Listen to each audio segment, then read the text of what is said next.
নমস্কার, সকলকে স্বাগত জানাই আমার চ্যানেলে। আজ বিজয়া দশমী, সকলকে আমার আন্তরিক শুভেচ্ছা। আর আজ আমি রান্না করব খিচুড়ি। তো তার জন্য আমি এই যে তরকারি সব কেটে ভিজিয়ে রেখেছি। বেগুন আছে, কলা, কাঁচকলা, কুমড়ো, বরবটি, ডাঁটা, কচুর গাঁঠি, শুধু মূলোটাই নেই, বাকি সবই আছে। মূলোটা পেলাম না বাজারে, তো এগুলো আমি কেটে সব রেডি করে ধুয়ে রেখেছি। আর হচ্ছে গিয়ে এখানে গোবিন্দভোগ চাল, এটা বসিয়ে দিয়েছি, এটা সেদ্ধ হচ্ছে, ডাল সেদ্ধ হয়ে গেছে। ডাল আমি ভেজে সেদ্ধ করে রেখেছি আগে, কারণ বাজারে গিয়েছিলাম একটু এগুলো অর্ধেক করে। তারপর আজকে সবজিওয়ালা বাড়িতে আসেনি, তাই আবার বাজারে যেতে হলে পাঁচমিশালির জন্য, সেই জন্য দেরি হয়ে গেল, এটা পুরোটা দেখাতে পারলাম না।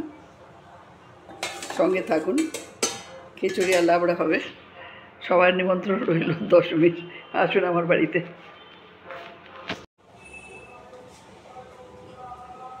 এই যে চালটা আমার সিদ্ধ হয়ে গেছে, এই যে এবার দিয়ে দেবো ডাল। ডালটাও সেদ্ধ করা হয়ে গেছে।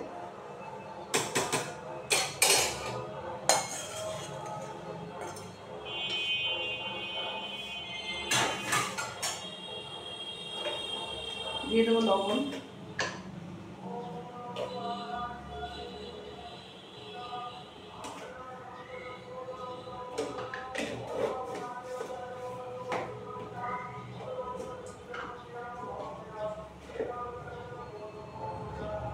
দেবো একটু গুড়,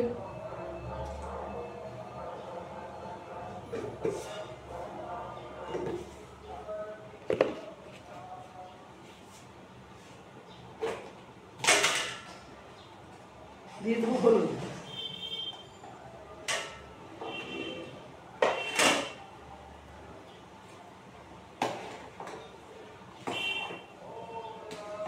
দুটোই আমার সেদ্ধ হয়ে গেছে। এবার আমি সম্বারটা দিয়ে দেবো।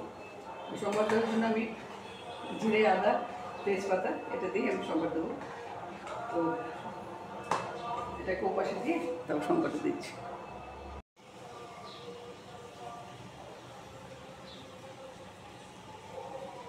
তরকারিটা আমার হয়ে এসছে, আর দুটো আমি ভরে হয়ে যাবে, সেদ্ধ হয়ে গেছে সব। এতে কোনো জল দিইনি আমি, একদম পুরো মানে ব্যাপারেই হলো এটা। আর তরকারির মধ্যে যে জল ছিল ওতেই হয়ে গেল, আর কিছু দিতে হলো না।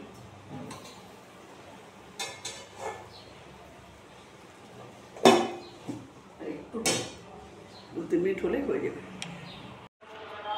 এই যে আমার খিচুড়ি আর এই লাবড়া দুটোই হয়ে গেছে। শেয়ার করলাম আপনাদের সাথে, কেমন লাগে। যদি ভালো লাগে এই একটা শেয়ার, কমেন্ট আর লাইক করে আমার পাশে থাকবেন। আর যদি নতুন বন্ধু হন প্লিজ একটা সাবস্ক্রাইব করবেন। ধন্যবাদ, রাখছি। দেখা হচ্ছে পরের ভিডিওতে।